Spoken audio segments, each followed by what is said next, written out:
एक और बड़ी खबर आपको बता दें, एसआईआर प्रक्रिया को लेकर स्पेशल इंटेंसिव रिवीजन जिसको आपने बिहार में सबसे पहले होते हुए देखा, और कल ही चुनाव आयोग ने ये घोषणा की कि अब देश के 12 राज्यों में इसे किया जाएगा, जिनमें से कई ऐसे राज्य हैं जहां पर अब अगले 1 वर्ष में चुनाव है, तमिलनाडु, असम, पश्चिम बंगाल, लेकिन उत्तर प्रदेश भी इस सूची में शामिल है। और आपको बड़ी खबर बता दें, 4 नवंबर से यूपी में एसआईआर की प्रक्रिया शुरू होगी।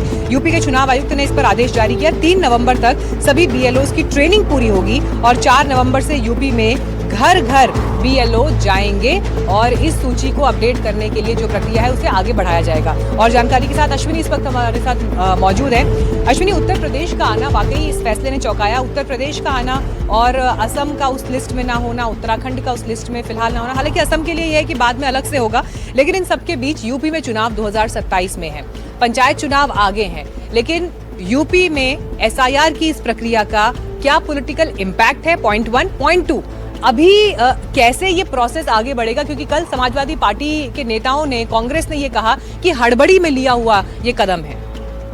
देखिए, ये कोई हड़बड़ी में लिया हुआ फैसला तो नहीं कह सकते, क्योंकि चुनाव आयोग ने पिछले ही महीने कर दिया, जून के महीने में कह रहे हैं तो कंफर्म कर दिया था कि देश भर में एसआईआर होगा। बस इतना ही है कि किसी महीने में थोड़ा जल्दी हो सकता है, किसी राज्य में थोड़ा जल्दी हो सकता है, किसी राज्य में थोड़ा लेट हो सकता है।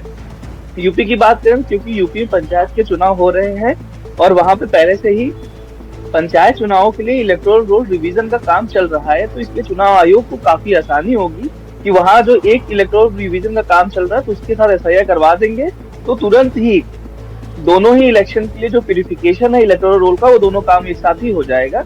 इसलिए आयोग ने यह फैसला जल्दी लिया है। दूसरी बात कहें तो उत्तर प्रदेश इसलिए महत्वपूर्ण है क्योंकि 27 में चुनाव है, सबसे बड़ा प्रदेश है, सबसे ज्यादा लोकसभा सीटें आती है, सबसे ज्यादा विधानसभा सीटें आती हैं, चाहे राष्ट्रपति का चुनाव चाहे कोई चुनाव, सबसे ज्यादा वोट, सबसे ज्यादा दखल जो होता है उत्तर प्रदेश का होता है। इसलिए समाजवादी पार्टी के प्रमुख अखिलेश यादव ने कहा है कि उनकी ये कोशिश होगी कि हर जगह उनके प्रभारी नियुक्त किए जाए और साथ ही ये भी देखा जाए कि जितने भी वोट किसी को वंचित ना रखा जाए, जिस तरीके से बिहार में नाम काटने की बात कही गई है। 3 तारीख तक बीएलओ की ट्रेनिंग हो जाएगी। चुनाव आयोग पहले भी ट्रेनिंग दे चुका है और अब लगातार ट्रेनिंग दी जाएगी। 4 नवंबर वो तारीख है जब इनुमरेशन फॉर्म यानी गणना प्रपत्र हर एक मतदाता के घर पर जाकर बीएलओ देना शुरू कर देंगे और वो पूरी प्रक्रिया 1 महीने की है। और इस बार भी फॉर्म भरा हुआ आएगा, किसी को भरने की जरूरत नहीं है जी। और आयोग ने ये रिक्वेस्ट किया कि अश्विनी, एक बार हमारे दर्शकों को ये भी बताइए, इसमें डॉक्यूमेंट्स जो है वो क्या होंगे जो प्रयोग होंगे, क्योंकि डॉक्यूमेंट्स को लेकर जो है बड़ा बवाल मचा है पहले भी।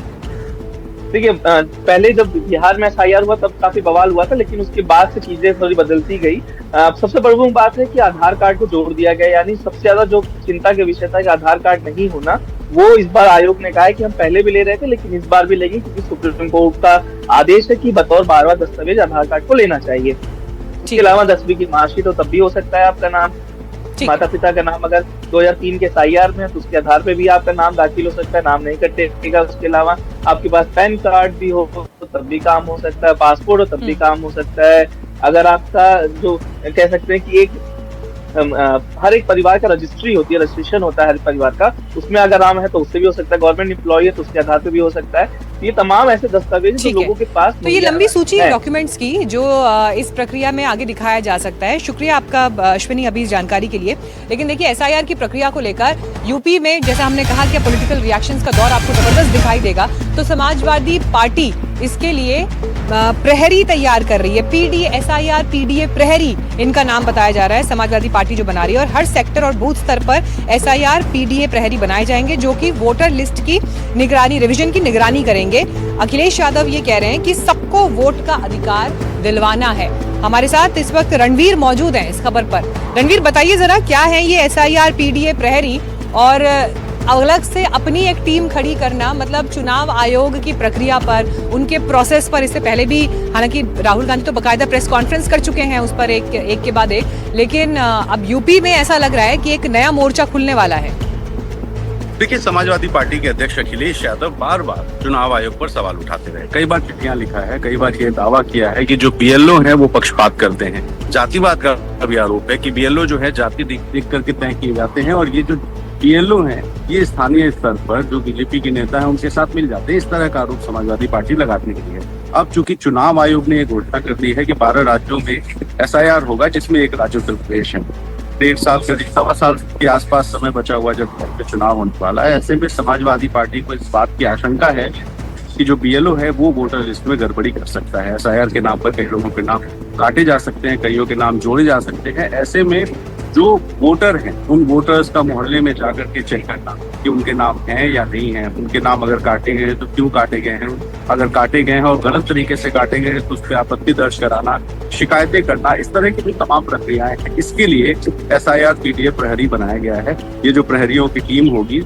ये उन लोगों के घर जाएगी जिनके घर बीएलओ जा चुके होंगे। चुनाव आयोग की तरफ से जो बीएलओ होते हैं वो जाकर के जब लोगों का नाम जोड़ेंगे या काटेंगे, उसके बाद ये रीचेकिंग का काम करेंगे और जब रीचेकिंग करेंगे तो उसके बाद फिर समाजवादी पार्टी जाकर के ये शिकायत करेगी कि साहब फला का नाम काहे काटा और काहे का इनका नाम क्यों नहीं। ठीक है रणवीर, एक बड़ी खबर आ रही है, आपके पास लौटती हूँ, आप बने रहिए हमारे साथ। बड़ी खबर ये आ रही है एसआईआर को लेकर। उप मुख्यमंत्री यहाँ पे केशव प्रसाद मौर्य का पोस्ट है एक्स पर और उन्होंने विपक्ष को निशाने पर लिया है। वो ये कह रहे हैं कि जो लोग तुष्टीकरण की राजनीति करते हैं, एसआईआर उन्हें पसंद नहीं है, वो एसआईआर की प्रक्रिया पर सवाल उठा रहे हैं। मुद्दा विहीन है विपक्ष और इसीलिए एसआईआर का विरोध कर रहे हैं, जबकि संपूर्ण भारत में एसआईआर पर चुनाव आयोग का कदम स्वागत योग्य है, ये बात वो बता रहे हैं। इसी बीच आपको एक और बड़ी खबर बता दें, कांग्रेस पार्टी से जुड़ी हुई भी एसआईआर के फैसले को लेकर कांग्रेस भी सवाल उठा रही है। लेकिन आइए पहले आपको ये एक स्टेटमेंट सुनवा देते हैं, फिर आगे बढ़ेंगे। आप जानते हैं कि निर्वाचन आयोग ने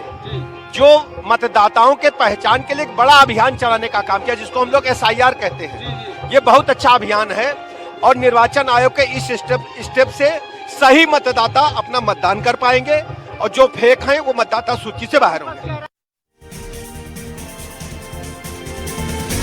रणवीर, देखिए कल भी जब चुनाव आयोग की प्रेस कॉन्फ्रेंस हुई तो उन्होंने ये कहा उसमें कि बिहार में एसआईआर सक्सेसफुल रहा है और अब देश के बाकी 12 राज्यों की बारी है और पूरे देश में ही होगा। 21 साल के बाद एसआईआर के जरिए जो वोटर लिस्ट है उनको अपडेट किया जा रहा है। इन सब के बीच उत्तर प्रदेश राजनीति एक तरफ, लेकिन बड़ी आबादी वाला राज्य है, बड़ा भूभाग है।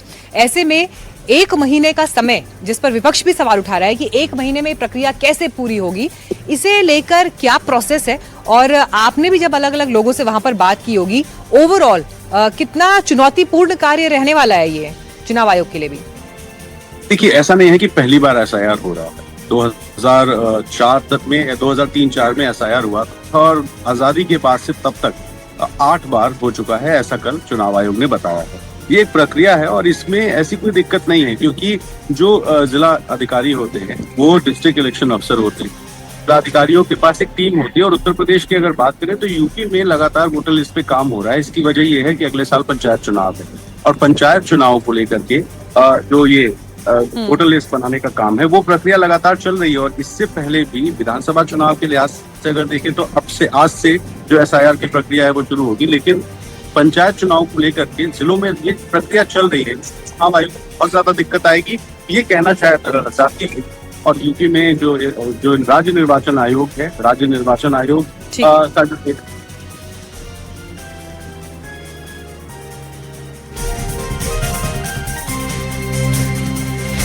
ठीक है, चलिए रणवीर, शुक्रिया आपका इस जानकारी के लिए। आगे आपको एसआईआर के फैसले को लेकर बता रहे हैं कि देखिए कांग्रेस ने भी इस पर सवाल उठाए हैं। चुनाव आयोग के फैसले पर संदेह होता है, ये कांग्रेस के दिग्गज लीडर और राजस्थान के पूर्व मुख्यमंत्री अशोक गहलोत कह रहे हैं। और कांग्रेस के आरोपों पर ही बीजेपी ने पलटवार किया, जिसमें बीजेपी ये कह रही है कि वोटर लिस्ट शुद्धिकरण के लिए एसआईआर की प्रक्रिया है। ये समझ के परे हैं कि अनावश्यक रूप से क्यों इलेक्शन कमीशन ऑफ इंडिया ऐसे निर्णय करता है जिससे कि लोगों को शक पैदा होता है, संदेह पैदा होता है। अगर यही काम सभी पार्टियों को बुला के बात करके, पॉलिटिकल पार्टीज की बात करके अगर ये फैसला करते और सबका इन्वॉल्वमेंट होता उसके अंदर, ये स्थिति नहीं बनती। स्थिति बनती नहीं। कौन नहीं चाहेगा कि निष्पक्ष चुनाव हो? जो इलेक्शन कमीशन का अथॉरिटी है और एसआईआर का जो मुद्दा है वो तो सुप्रीम कोर्ट में चल रहा है और एसआईआर आजादी के बाद वो लगातार शुद्धिकरण के लिए, वोटर लिस्ट को साफ करने के लिए, वोटर लिस्ट में जो मर गए हैं, चले गए हैं, उनका नाम काटना है और जो अवैध है, विदेशी है, जो घुसपैठ है, उसका नाम हमारा सूची में नहीं हो सकता है। तो ये इसलिए उनको समझ में आना चाहिए कि इलेक्शन कमीशन इतना अच्छा काम कर रहा है तो सब उसको सराहना करना चाहिए, ना कि इलेक्शन कमीशन को चैलेंज करना।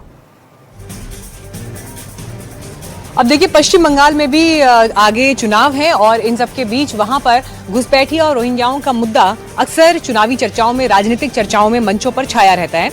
एसआईआर की प्रक्रिया पश्चिम बंगाल में भी होगी और इसे लेकर शुभेंदु अधिकारी, अधीर रंजन चौधरी यानी कांग्रेस और टीएमसी एसआईआर प्रक्रिया पर सवाल उठा रहे हैं कि ये सब बीजेपी की साजिश है एक समुदाय को टारगेट करने की। देखिए, एसआईआर की ऐलान ये कोई नई बात नहीं है, ये चर्चा में थे। ये एसआईआर लागू करने जा रहे हैं चुनाव आयोग। वो अपना अधिकार जरूर है उनके पास, हमारे संविधान के आर्टिकल 326 के हैसियत उनके अधिकार तो है, लेकिन एसआईआर के नाम पे हिंदुस्तान में कहीं भी किसी वोटरों के वोटर अधिकार से वंचित ना किया जाए, इस दिशा में कांग्रेस की ओर से सड़क से सदन तक आंदोलन जारी है। वो इलेक्शन कमीशन का जो कॉन्स्टिट्यूशनल पावर है वो देखेगा, हम लोग का कोई हड़बड़ी नहीं है। मतदाता सूची तैयार होगा तो चुनाव होगा, तैयार नहीं होगा तो चुनाव नहीं होगा। और 5 मई के अंदर सरकार नहीं बनेगा तो 2026 राष्ट्रपति शासन ऑटोमेटिक कोर्स में हो जाएगा। उनका जिम्मेदारी सही टाइम पर 42 बनाना उनका जिम्मेदारी है, हम लोग का जिम्मेदारी नहीं है।